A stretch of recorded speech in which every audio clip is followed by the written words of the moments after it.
everyone, and welcome back to another episode of Keeping Up with aKDPhi. I'm your host, Joyce Chung, and today our guest will be talking about body dysmorphia and its effects on our growth as women.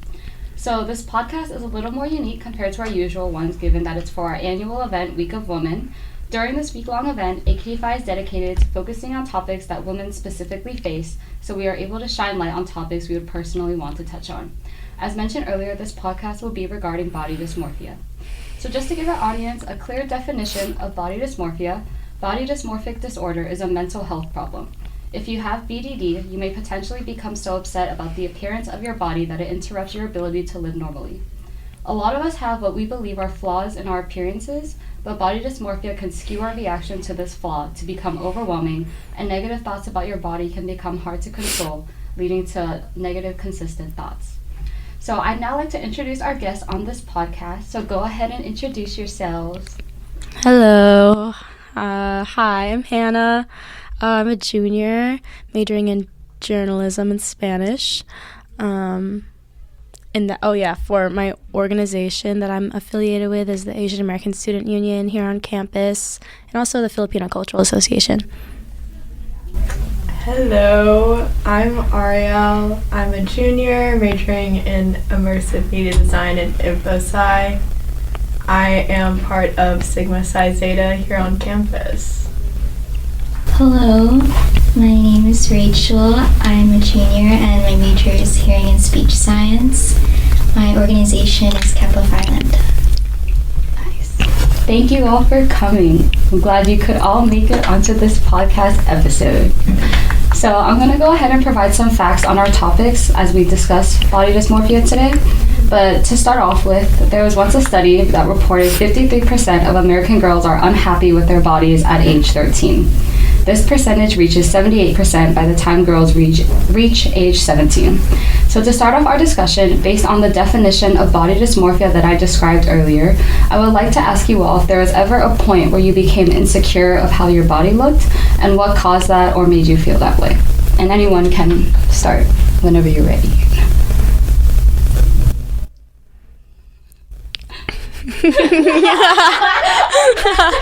Sorry, okay, don't feel pressured.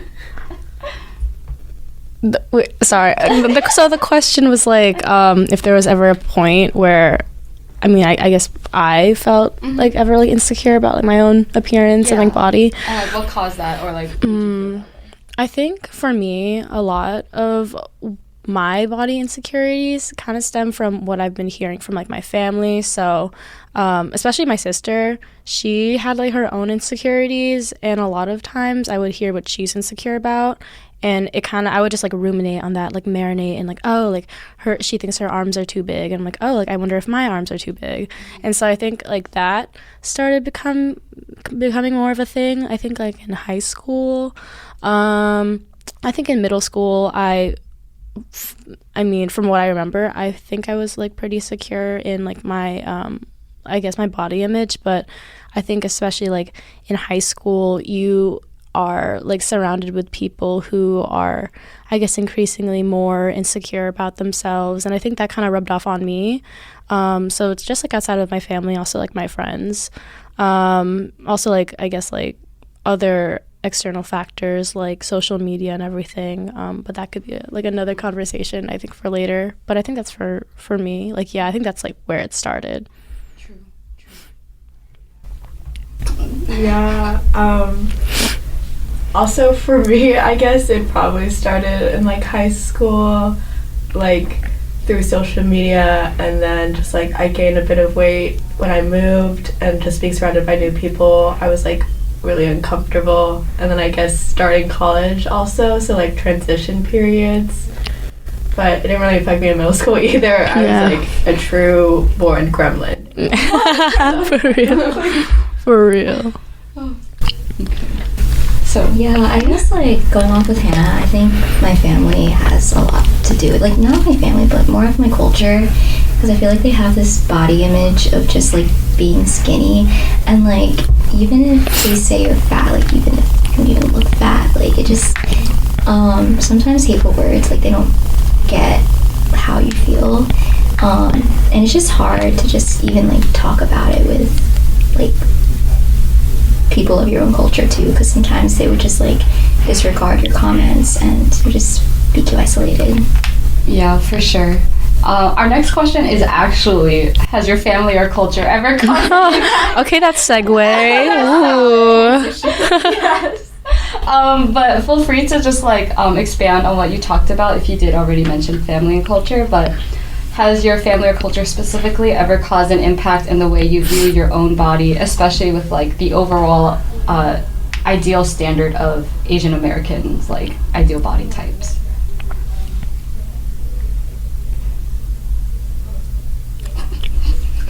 Yeah.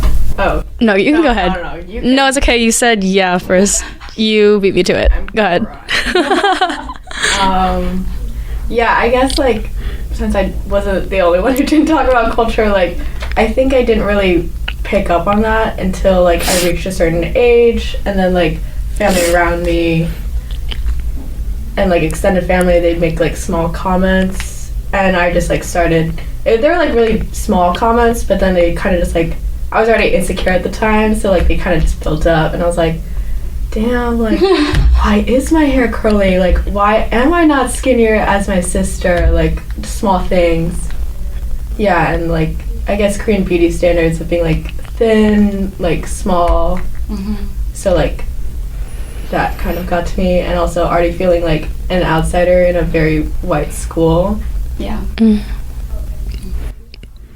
I think like I definitely resonate with the whole like comparison thing that you like mentioned. I feel like that's such a like weaponizing thing that a lot of times we kind of go through when, I guess like especially with family, you know, they'll always make comments that you know, they don't really mean any harm, but in reality they kind of do cause some harm. But they'll be like, oh yeah, like your cousin like lost so much weight like over the summer, like what about you, or like something like that. Like I just like something just like passive aggressive, and I'm like, okay, like, I mean, I don't know. But I don't know, I think a lot of it for me, like through my experience, is just a lot of like passive comments, and I like to think that my family's a little bit more, at least like on my mom's side, a lot more I guess forgiving and like a lot more lenient with those kind of comments, I think. But I feel like there's bound to be some people who do make some comments like that. And I don't know, I'm Filipino, and I've been to the Philippines, and I've seen how my family who is from there like talk to each other, and a lot of it is like body, like it's like a lot of it's like centered around like body image, which is like so weird to me. But I don't know, and that's not to say that it's only like that there. It's also like that here, but I guess I like surround myself with people who kind of are more aware socially against that. So I think that's like one positive thing, I guess. But that's kind of steering away from like the whole family and culture thing, but that's my 2 cents on that. That's valid. Yeah. Yeah, I think there's like a lot of toxic, I don't know, I think there's a lot of like toxicity in like Filipino culture, like especially just not even body image, but just also like skin. It's always True. just like normalized to have just lighter skin, like staying under the shade. Literally, Colorism, like, for when real. there's like the sun out. Yeah. Like I never understood that. Mhm. Like, Oh, yeah. No, and the visors. And like whitening products, like Oh, yeah. sometimes, because I used to like as a kid, I would always go like, you know, play it, you know, as a kid does. And my mom would always say to me when I come inside, she's like, "You're so dark," and I'm like, "Bro, Well, yeah, like, For real. Yeah, I think like my stepmom would tell me a lot like that too, and it's like, it's just like, it's like like I guess like it's a statement, but it's just like the way they say it. It's kind of like, oh, like your skin tone right now is like so like dark, and I'm like, okay, like okay, so what is okay, weird comment. Also, like, what is that connotation? Like, what are you trying to say? Like, what's wrong with having like, I don't know, darker skin tone like at a given time of the year? Like, I don't really know, but I know that's another thing in culture, colorism. Share. Feel free to had a time crunch. That's true. I was gonna add on though and say like it's also the same for like Korean culture. Like a lot of people praise when people are like like ghost pale, and like when people are tanner, they're like looked down upon. So like I feel you on that. Yeah. So for our next question, so just some statistics first. So social media and the rise of influencers has transformed the way body ideals are being promoted. A UK-based study actually revealed that almost 90% of women compare themselves to content creators they follow on social media. So leading into the next question, have you ever felt like the trends in what society considers beautiful in women have impacted your perception on how you should look? And do you think social media has played a significant role in that? I definitely think it impacts a lot of our generation just because like everyone has like, the ongoing like platforms like Instagram, like pretty sure it's just Instagram. But I think it's like heavily impacting like even like future generations just because I don't know, like a single post can just impact someone's perception of another person and not even knowing about them, like who they are. And it's just about like their image, but that's not who they represent themselves to be. Yeah, you don't see like the behind the scenes. Yeah. It's like a filter of themselves. So I definitely think that like social media like definitely plays a large role in like body dysmorphia. Just because like you see like all these photos, and I'm specifically thinking of Instagram because that's the one that I use the most, and I feel like that's the one that a lot of people use the most. But I think like seeing like all these photos and like influencers like online like posting about like I don't know like a beach pic or something is kind of just like I don't know, it makes people feel like, oh, that's what I should be looking like, and like they look like they're having fun, and like there's that connotation behind like, oh, like this like summer bod equates like a good life or something like that. But I don't know, I don't know if you guys know the song Jealousy, Jealousy by Olivia Rodrigo, but I can't help but think about that, and just it's just like it just like is a very pervasive, and it's like just going like through social media and like seeing all these people that like you wish you could be is kind of just like also just like beyond like body, just like mental health kind of just like comparisons like all the time. It's like nonstop.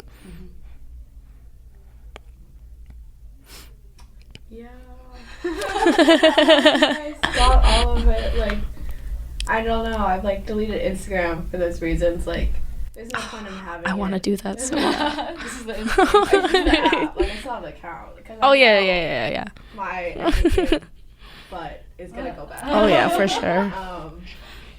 Yeah, just like seeing photos, and like at an early age too. Like when it just started getting big in middle school, and then in high school, it's like we're already just trying to figure out ourselves, and like seeing like really like either retouched or like very posed like adult bodies, and people being like, oh my god, she looks so good, and then being like, damn, I look nothing like her. Yeah.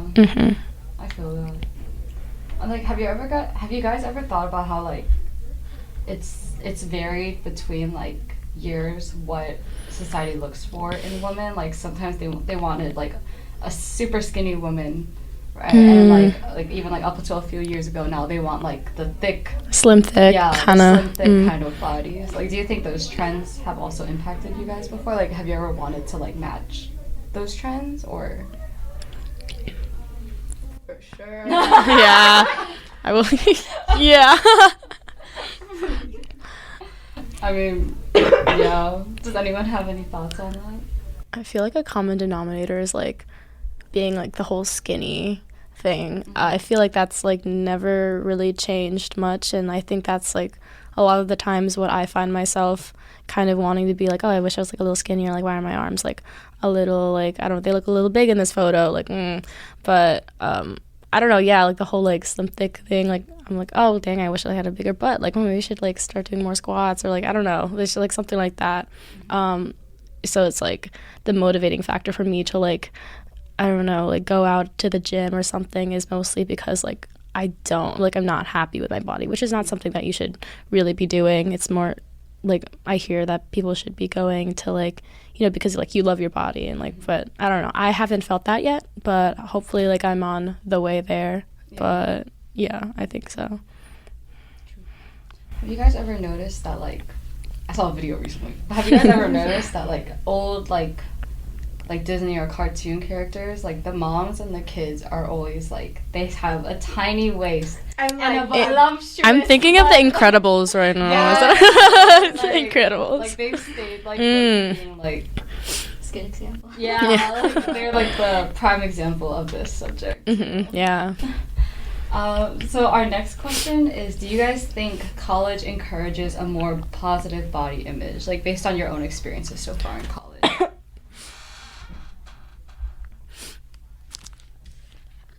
I think for me, yeah. Just because, like, they have so many resources on campus. Yeah, like, that's true. it encouraged me to, like, go to the gym, take their classes, but, like, they just, like, empower people that all bodies are beautiful. Like, I've never really heard any bad connotations from anyone. Just because, like, college, like, here, it's kind of just, like, a welcoming environment. Like, I've never really heard anything bad. And there's like a lot of diversity at UMD too. Definitely. You go ahead. You got this one. You got this one. No, you got it. You got it. Take it away. Take it away. Go ahead. You got it. This is pure pressure. I would mainly agree, yeah, but like I can also see how it kind of really depends on like where you end up or the people you end up like surrounding yourself with, because it's like a really large school, so I mean, especially for like freshmen and seniors, you feel like isolated, especially, or I think we were like, most of us were like junior, seniors, like during COVID, like being alone during that time, like very much could feel isolating in that way, but like in general, once you do find a community or just like having friends, it is a lot better. Yeah, like finding the community to like uplift you, I guess rather than like bring you down, I think is like a big thing. And so yeah, I would say like it is dependent on like where you find yourself in college, but I mean as of like my personal experience, I think like I've surrounded myself with like a decent group of like good people, and like I don't know, I feel like I don't know, it's very possible to like get a good experience in college from what I can tell, I guess in relation to like this conversation in terms of like body image and everything. I think it's like very possible, and they're like like Rachel said, like many resources out there. I think it's just a matter of like finding them and being able to, and like knowing where they are and all that. No, that's true. Yeah, I agree though. I think it depends on the college also, probably. Oh, like, true. This is true. Yeah, we're talking about University of Maryland. University of Maryland, though. Yeah. But all right, so for our last discussion question, based on your own personal experiences, how would you say body image impacts currently or has impacted your life overall? And were there any lessons you learned or advice you'd like to share to others who are experiencing or have experienced similar situations to you guys? It's a hefty question, so take your time.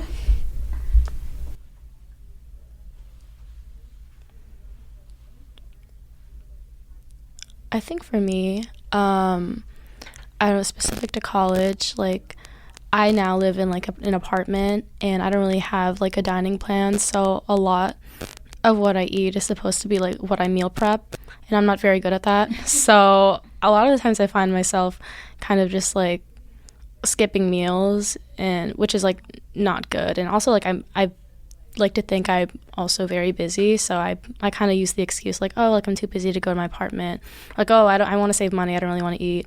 I think in the back of my head I'm also telling myself like, oh, like maybe it's good for me, like maybe I don't need the extra calories, maybe I don't need to eat, like right now I could skip it.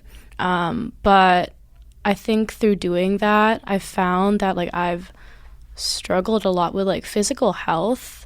Like it's just been declining, y'all. It's like not good. Like last semester and this semester, it was like especially like difficult, I think, because I was like very prone to like sicknesses and stuff, and like my mom was like, oh, like you need to eat more, you need to sleep more, and I was like, oh, you're right. That's actually true. Like I'm just spitting facts. And I don't know, I was just like, dang, like I'm really getting like my family worried out here, and like I don't really want to do that. And you know, like my mom like would book like doctor's appointments for me, and like, oh, like I should probably just take care of myself. And like I think if I were to give like any advice, I would say like self-care is very important. Like caring about like not just your body but also like mental health and like all that, and preserving that. Like there are people who like love you and will like, I don't know, go to like the lengths of my mom who like books like a bunch of doctor's appointments that I really don't think I need, but it's mostly just because like I don't really take care of myself. But no, that's also something that's like being in the works. But yeah, I think that's all I'll have to say for this question. Thank you for sharing. Of course.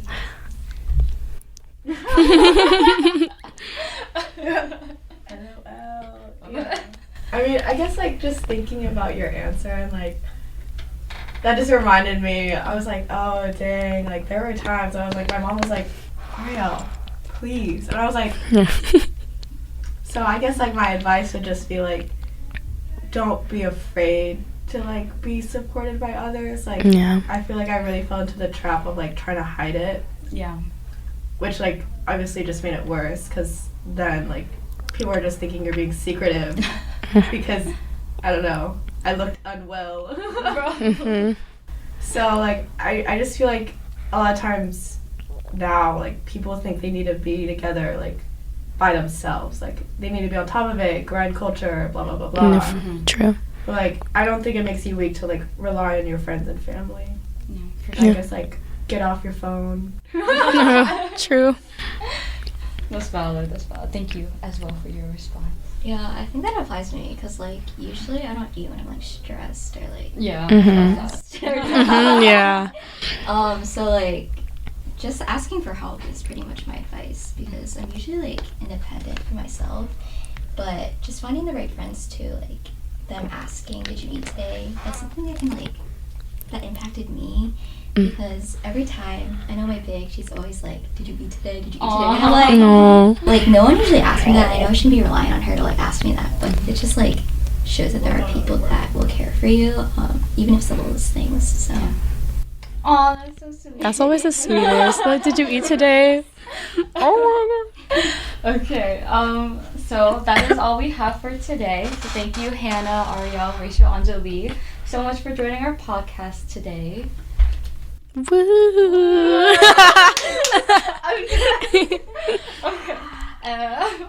As for everyone watching this, thank you all for listening to this podcast. We hope that this discussion has helped raise awareness to you all regarding this issue amongst women, more specifically Asian American women. If any of our audience would like to learn more about body dysmorphia or need resources, we suggest checking out the Center for Clinical Interventions workbook, which is online on their website. The International OCD Foundation also has helpful information regarding body dysmorphic disorder. And once again, thank you all for listening, and we will see you all next time on Keeping Up with aKDPhi!